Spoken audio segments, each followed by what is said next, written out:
working for you. This is CBS 6 This Morning. Well, hello, everybody. I'm Rob Cardwell. You know preemies are born every day. But what if you had to deliver your precious newborn? And then we're faced with the possibility of not being able to be close to feed or just to hold your baby. We introduce you to a family who the Ronald McDonald House of Richmond brought the comforts of home to. Just days old, this was Max Seredny, tiny and fragile, weighing only 3 pounds, 4 ounces.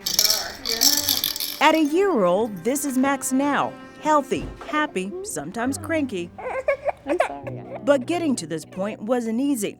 A risky journey for both mom and baby. I had had a really normal pregnancy up until about 28 weeks. My blood pressure started to steadily rise, so they felt it was best for me at that time. I was 30 weeks to hospitalize me. That meant Christy and Mark leaving their home in Lenexa outside of Williamsburg to deliver their first baby at St. Mary's in Richmond because the NICU there could best handle the Seredny's early arrival. From the time the doctor came in and from the time he was delivered, and the time he had left the room, it was probably less than 20 minutes.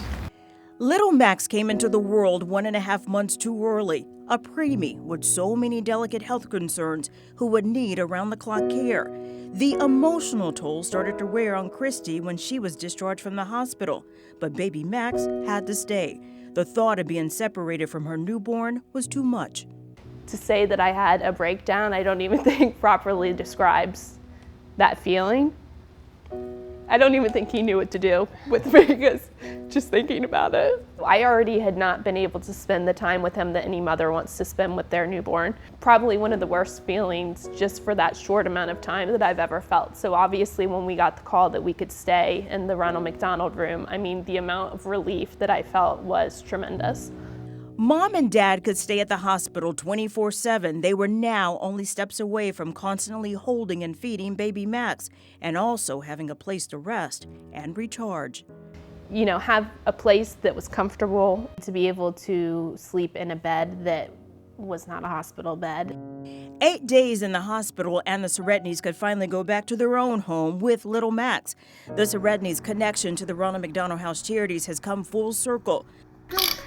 Before Max was even born, the couple's family business, Seredny Tire and Auto in the Richmond area, participates in the Changing Oil, Changing Lives charity every month, where they donate 100% oil change proceeds to the charity of their choice, the Ronald McDonald House.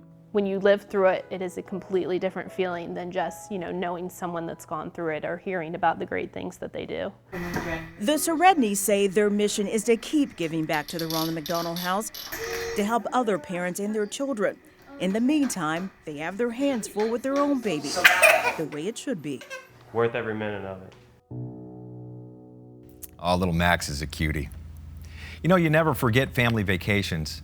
And a family vacationing in Virginia will never forget theirs. It almost ended in tragedy. As the family was going through one of the toughest times in their lives, the Ronald McDonald House was able to take away some of the stress so the family could focus on what was really important.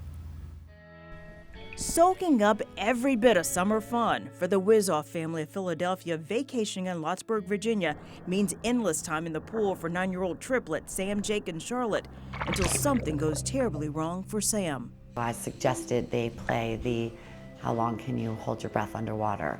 So when my husband came up, Sam said to him, "Daddy, watch what I can do." And looked and said, "Why is Sam at the bottom of the pool?"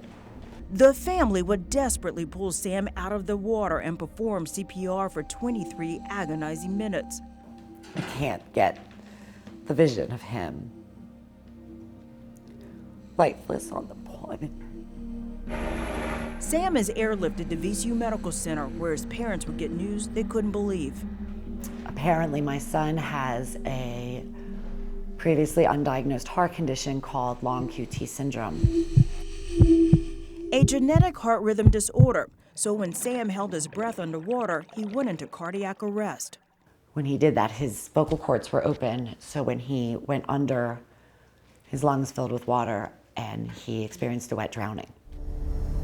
Sam's parents believed the odds were against them when Sam was put in a medically induced coma.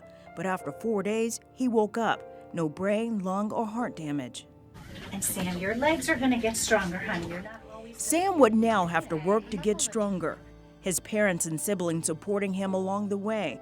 And though they were far from Philadelphia, they would call the Ronald McDonald House in Richmond home, a place close to the hospital and a place of comfort in more ways than one. And I would come down and I started to meet some of the other families.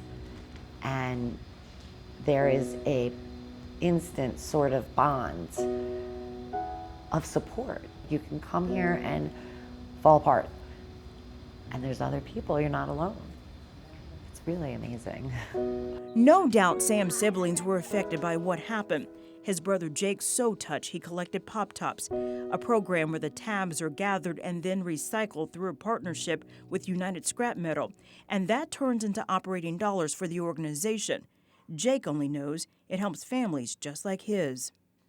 And he would come home at night, here, home, see, I'm already calling it home. And he's so proud. And he would pull out, I'm sorry, his brother was in a, and he's thinking about these Pop Tops. From collecting Pop Tops to making meals for other families, the Wizoff family says they want to pay it forward. Sam is back to being a kid and doing the things he loves. The doctors and nurses just say that he's our little miracle.